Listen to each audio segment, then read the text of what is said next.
Hey everyone, welcome to the show. I'm here to talk about our design journal. For those of you who don't know what this is, the design journal is where we sit back and talk a little bit about the challenges, the cool things, the realizations that we've had over the last while here at Mechanical Muse, working on the Cool Name Goes Here role-playing game. So as you know, we're making a role-playing game. We're giving it away to the world. We're actually doing pretty darn good. Let me share really quick where we're at here, and we can take a look at the current status of the project. Not bad at all. We are currently at $16,864 and 304 backers, which is really fantastic. Considering we set this thing up and sort of launched it out of the blue, I couldn't be happier with where we're at today. We're already unlocking a ton of things. Ken Height was the last thing we added as our last member of our consulting designer team. Right now, we're about, $100 and some dollars away, $150 or $46 away from 46. I'm getting it wrong. $136 away from adding all classic fantasy spells. Now, to be clear, because people have asked about this before, when we say that we're adding the classic fantasy spells, what we're looking at is making sure we offer a path to using 5th edition spells in Cool Name RPG. That may or may not be a precise rewrite of the spell using the rules. It might be simply guidance on how to do it with special details so you get it just right when you're making the transition. As a lot of you know, our Tome of Requirements, one of our big things was looking at ways to make the transition from 5th edition easier. From there, you'll see we have some new graphics that we've added. We've been building all of this as we go. But now we show our entire design team, which is really cool. I mean, awesome people involved here. And then looking at our stretch goals, what's coming along, we've got the Robin Laws, the exotic mounts, the compatibility logo, Kenneth Height, classic fantasy spells, and after that, just $1,000 will get us to basic crafting, which is something that's near and dear to my heart. I think that being able to build your own things within the context of the world is hugely important. And then it also feeds into things like building magic items and writing scrolls and all the rest. So it all blends in nicely together. And then after that, we're going to be looking at launching a Cool Name RPG rules wiki. And what this will be is an online source for all of the Cool Name RPG rules. Since we're giving it away, it'll be freely accessible. As far as the long-term maintenance and updating of that wiki, we have to see, right? We have to see sort of where we land. We have to see what sort of people are interested in helping with it.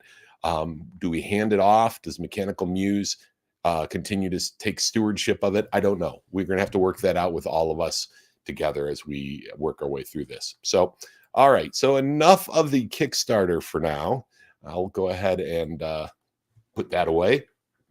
So tonight I wanted to talk about some of our basic elements of the game that we need to create. I'm talking about things like our core mechanic. What is the core mechanic? In D20 in 5th edition, the core mechanic is roll a 20-sided dice and get equal to or higher than a target number. I wanted to talk a little bit about dice. I wanted to talk a little bit about sort of the underlying feel of the game. Now, one thing I can tell you is that we have compiled our first set of surveys from our designers. And what our designers have told us is that they want to be involved right from the beginning. And I couldn't be happier about this, right? I was a little worried that folks might be like, sort of get things started and send me some basic things to review, and I'd be happy to review it.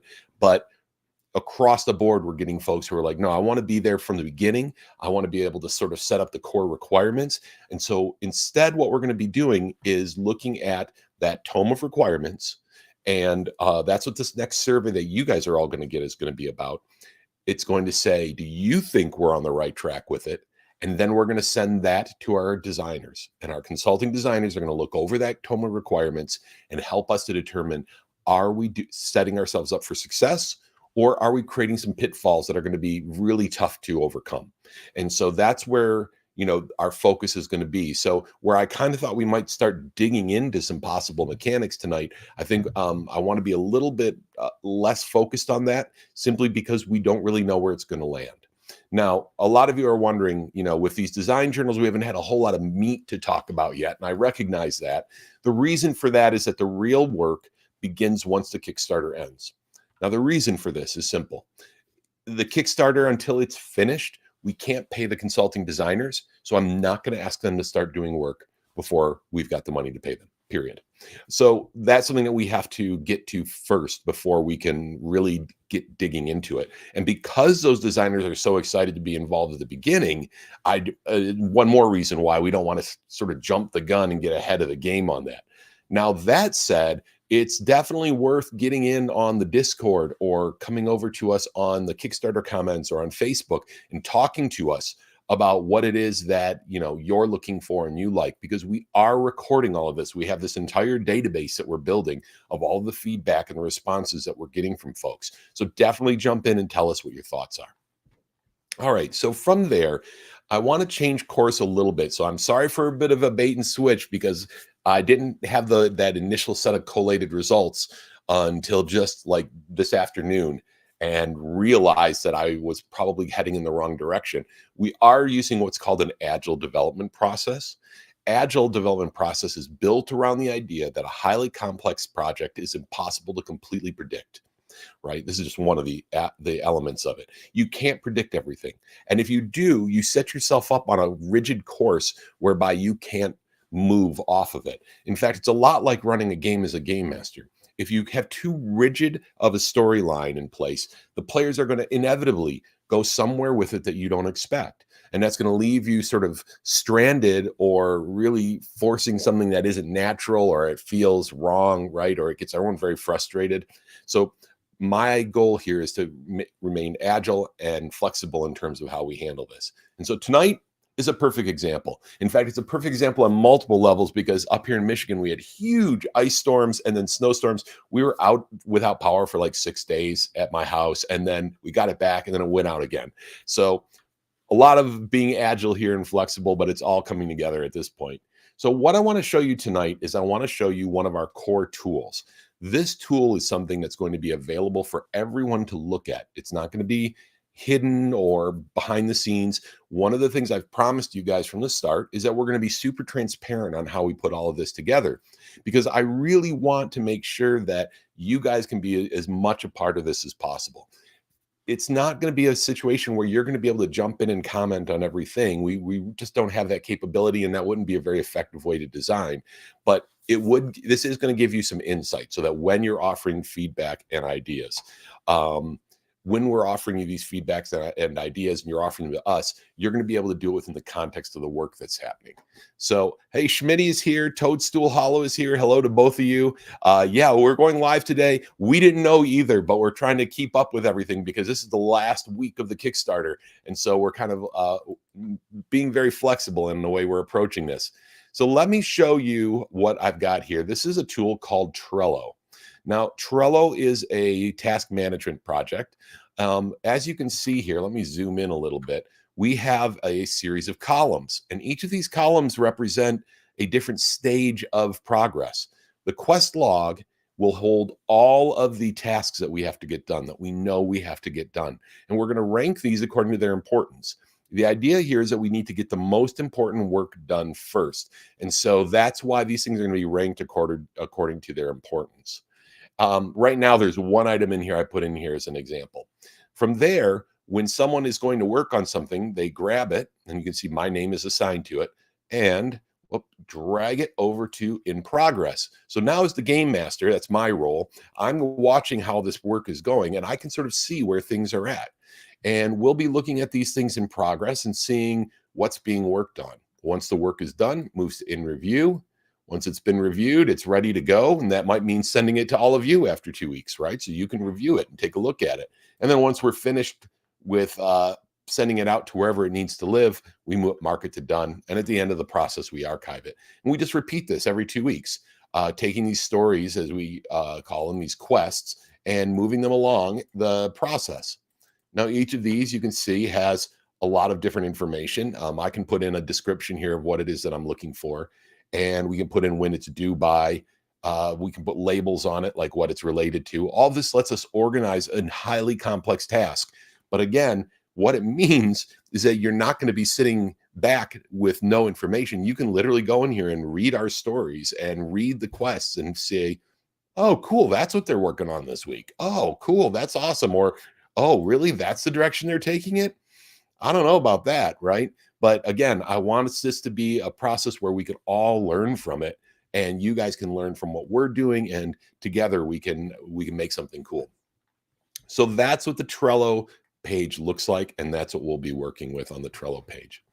All right, so let me hide that. And again, as always, if you have questions or something you want me to cover tonight, just let me know. I can talk about anything that you guys want me to tonight, especially because there's only a few of us here right now. It's sort of a private session. We can just talk about anything that interests us. Let me go ahead and pull up something that I just really liked, a comment that was made a little while back. Okay, just take me 1 second because I had it copied and I accidentally lost my copy. Here we go. This was a comment from one of the backers. A very cool point that was made. Let me see if how this comes out. Okay, so this was from UC, I probably it's pronounced, 11 days ago. And here are the things that UC stated. And I'm going to go ahead and hide this because it's kind of unreadable, but I'll take you through it. The first thing that they talked about is system, crunchy versus lightweight. Now, keep in mind that, of course, we don't have to limit ourselves to these choices. There's always things in between. But that is a very important first question that I think we have to answer is what sort of a system are we building? Now, on one hand, there's been a lot of discussion in the Discord, and this is the challenge that I have as the in my role as game master for this project. There's a lot of discussion in the Discord about different ideas for systems. And on one hand, there's a lot of people saying that they really like the idea of things that are a little bit more what I call impressionistic versus realist. Realistic game rules are almost like simulation. And I think of it like paintings, right? So you have realism. And then you've got impressionism, which you get the idea of what you're looking at, but it doesn't have the same sort of precision. And yet it's still a beautiful, amazing image. And so that's what we are sort of balancing here when we talk about crunchy versus lightweight is are we going for impressionistic or are we going for realistic? Now, the challenge with realistic is that it can be difficult for people to grasp. It's a lot of rules sometimes. It gets a little bit in the weeds in terms of how things work. The challenge with impressionism is that we end up in a situation where our rules are too vague for people to really wrap their heads around, right? It becomes sort of it doesn't feel like they're playing in the world. It feels like they're just playing a set of rules and you lose some of the value of the game. A good example of this is, for example, questions that come up around things like, all right, if I've got 10 slots for inventory and this item is half the size of that item, can I fit 2 of them in one slot? It's not how a slotted inventory is supposed to work, where you have a certain number of slots you can put gear into and no more. But at the same time, those questions can come up. So we have to think a lot about, are we going to be creating more work for ourselves by doing that? Are we going to be creating a situation where people sort of lose that the sense of being part of this world? I don't know.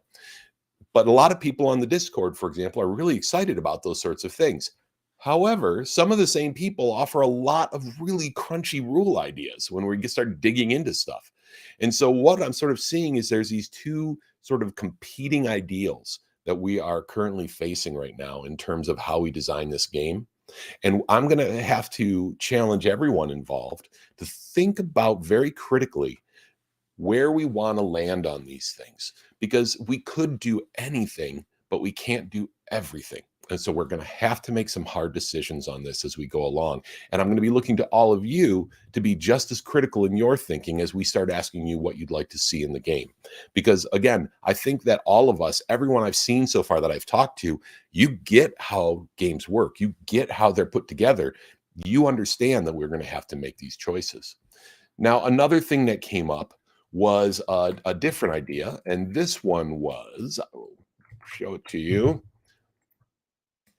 Representation, realistic versus abstract. Now, we kind of just talked about that as, what we want to do in terms of that. Crunchy versus lightweight, realistic versus abstract. It's kind of ends up being the same thing, but not necessarily, right? You could have a set of crunchy rules that are very basic. that leave a lot of room for you to figure out your own crunch around the edges. Again, it's a big, wide open option here for us to consider. Another one of the things that was brought up was character advancement, skill-based versus level-based. This is another topic we've talked about quite a few times here already. And then the last thing that was brought up, and I think this one's interesting because I don't know if I agree with it. Player engagement, group coordination, tactics versus role playing. So I think what they were saying with this one is that group coordination tactics is sort of this idea that you aren't really telling a story so much as playing a game. Now, it doesn't mean that any is better or worse than the other, right? But for example, when I play Zombicide Black Plague, it's a very different feel than when we play D&D. It's still, we feel like there's a story because that's how we game. And, you know, the wolves come running around the corner and everybody's panicking. But it's really more about that tactical movement, about how the rules interact with one another. And so we need to ask ourselves, is that what we want to try to do? And is that the way that we can do it? So I'm going to use this to go on to another topic here that I'd like to talk about, is some crunch ideas, some real ideas that we've tossed around and looked at. One of the ideas, and I'm going to tell you the things that we like so far, but I'm not saying this is what we're doing, right? This is back into our brainstorming mode where we may not go this direction, and that's all going to sort of crystallize once the Kickstarter is finished. That's when you're really going to see us start making decisions and moving forward. The first thing has to do with attributes. I want to talk a little bit about this, and this is a core aspect of any role-playing game. Although I've had some very fun explorations into things like, should you have a base ability that you can use in a lot of different ways? I personally believe that takes us a little bit too far from where most gamers are today in terms of 5th edition gamers and in terms of the broader gaming audience. So one of the things I brought up during our last one was this idea of the Avengers and how they get up a wall. They don't all make climbing rolls. They make a muscle roll for Hulk to leap up. They make a magic roll for Doctor Strange to fly up. They make a spider powers roll for Spider-Man to just climb up, right? Captain America uses his athletics. Hawkeye uses a bow. They're all doing different things. They're not all making a base climbing roll. So I started saying, well, should characters simply have a shtick and then minor shticks below that they have, that's how they do things? I love that idea. I'm going to explore it someday. I don't know right now that it's the right choice for this game, but we will come back to that, because one of the things that we're going to be exploring with you and the designers is not allowing us to fall into the trap of we've always done it this way, so we'll do it again, right? I don't want us to go there. I want us to purposely choose every single thing we do. And so one of the things here that we talked about was this idea of having 3 core stats. And this has been done. I'm not saying this is, nothing I say here is necessarily like, oh my God, no one's ever done this before. I've played a lot of games. I've got over 1,000 RPG books in my basement. I know that a lot of this has been, people have explored these things, but the question is, can we put something together with our own collection of parts that is awesome? And so what I was looking at is this idea of body, mind, and spirit, because it kind of encapsulates the whole idea of what your average game character is all about, right? So you've got body, which represents your physical form, your mind, which is your intellect, and your spirit, which is your will and your soul and that sort of a thing. And so different things that would fall into these, science would fall into mind, athletics would fall into body, and magic would fall into spirit. Now, what you can do with these 3 core abilities is split these out into secondary abilities, right? And what this allows you to do is, for say a basic game, you've only got 3 abilities. You don't have to worry about anything else. But if you get into an advanced game where people want to put in a little more work to get a little more flexibility and control over their character and the world, you can split things out to make it slightly more complex. So all of a sudden, body goes from just being body, and it goes to being like strength, dexterity, and toughness. You can do the same thing with mind. You can do the same thing with spirit, where you split these out. And in some ways, you can split it out in the same 3 abilities, right? You don't necessarily need to call them the same thing, but maybe you have, what is mental dexterity? What is mental strength? What is mental toughness, right? We look at these different things and we can start to think about how that would work within the game. Same thing with spirit, right? Mental dexterity might be your creativity, your ability to think outside the box and put little pieces together. Your, say, deduction might be mental dexterity. Whereas your sheer knowledge, being able to bring forth something you've remembered as a character, could be your mental strength. And then your mental toughness might be how you handle a rigorous questioning, or how you handle it could even be a psionic attack where it starts to break down your mental power and starts sort of tearing it apart. So looking at all of these things, I think that that'd be a very cool way that we could go. And it allows you to have that sort of growing tree, which is something that I would like that right now, I really like the idea of, is a system where we can have it very simple, but then as you build things onto it, it grows more complex with greater rewards for that complexity. So that's one of the things that I'm looking at today. As far as our core mechanic, again, based on what I'm hearing from everyone involved, based on what I'm seeing from the reaction to our work, I'm thinking we're probably going to be leaning towards a relatively basic dice mechanic. Because again, this mechanic doesn't really make a big difference on us creating the sort of game that we've spelled out in the requirements, right? If you haven't read the tome of requirements, you should take a look at it. It sort of breaks down what our core goals are with this game.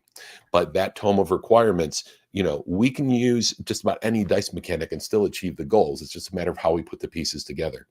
One of the things that's come out previously is that there's a lot of folks who really lean towards D20. They think it's simple. They think it's elegant. They think it gets the job done. And they think it makes it really easy for other people to pick up how to play. I can't disagree with those things. I'm personally a fan of lots of different dice, of adding dice together. I like dice pools. But at the same time, I'm hearing what folks are saying about that. So again, not saying we're going to do any of this as is, not until we get our feedback from you, not until we get the feedback from the consulting designers are we going to start down a path. But that's, kind of where I see us at the moment. Now, keep in mind that once we really get into the construction of this stuff, the design of this, we're going to be locking some things down. And we're not going to be saying like, it could be this, it could be that. It's going to be like, no, we're going to, straight up, once we choose, it's time to move forward and build the next thing, because otherwise we'll never finish this, right? We've got to keep moving forward on it. Now, one thing I do want to say to folks is that as we talk this through, as we start going down certain paths, I know that for some folks, it's not going to be where you want us to go. And I recognize that. You've already heard like where my own preferences lie. But again, that's not what we're trying to do here. What we're trying to do is together build a really awesome, fun game that is going to really resonate with players, and that when we give it to the world, it's going to let people have a lot of fun with it. We're not necessarily trying to make the perfect game for any one of us, right? But it's a game that when it's finished, we should all feel good about sitting down to play it with our friends, right? It should be something that we all enjoy. So that's what I'm looking at with this whole dice mechanic, with all of those basics that we're talking about here. Kind of where we're leaning to is traditional attributes, probably. Traditional dice mechanics, probably. But that's where we get into the really fun stuff. Because now we can start talking about, and this is one of the things that's been coming up on the Discord lately, how do we manage things like wounds, things like hit points? How do we manage how much effort you can put forward, how many dice you get to roll? That's where we've had ideas like, well, what if your abilities represent a sort of a fatigue, and certain actions cause fatigue on certain abilities? That could be a lot of fun, right? I mean, that could be a situation where your character, every time you take an action, your body score doesn't go down, but you take points of fatigue against the body. If you have 3 points, you can do 3 actions before you have to stop and catch your breath. What a cool moment that is, right? I've played in games that work like that. You're fighting, you're firing your arrows. The monsters are coming. You dive around the corner and you hide for a minute. You go, someone cover me. I got to catch my breath, right? There's an opportunity for us to write something really cool there that we could work with. And that fits with some more traditional mechanics around the outside edges, right? But we can still build something cool. Another opportunity is things like using charisma, for example, in the same way in a social engagement, right? Where you can only put forth so much before you have to stop and recharge somehow.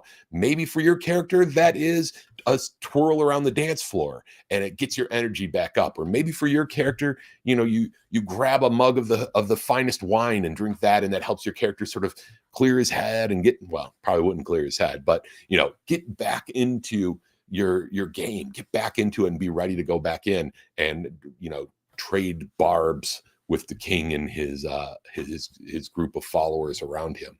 So this is another thing that we're exploring and looking at, is ways that we can take those sort of classic elements and use them to build something that's richer than what we've had in the past. Another piece of this that we can look at that's very new and different, and we've talked about this briefly, is the idea of player versus character and their engagement in the game.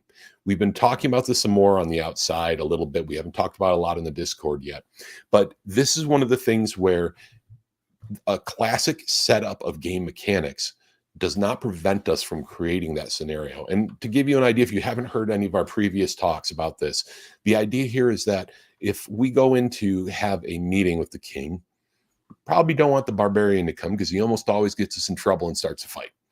And in a story sense, we don't want that to happen. In a character sense, it doesn't make sense because there's nothing worse than someone going like, my character wouldn't actually want to do this, so I guess I'll stay back and be left out of the game, which sucks.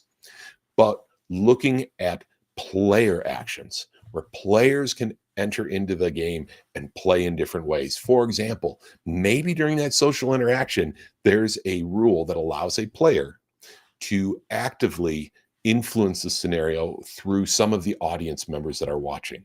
Maybe they have a certain number of points or base mechanic they can use to go in there and say, when the king makes his statement about what he's going to do, everyone gasps in horror, and the king suddenly realizes that perhaps he's making the wrong choice here, right? So he's sort of breaking away from it all and saying, oh my, but that way the player got engaged, even if his barbarian is back at the tavern drinking, right, while everyone else is meeting with the king. Again, those mechanics don't stop us. Now, let me take a look here. I've got a comment here from Schmitty. Let's see what Schmitty has to say for us.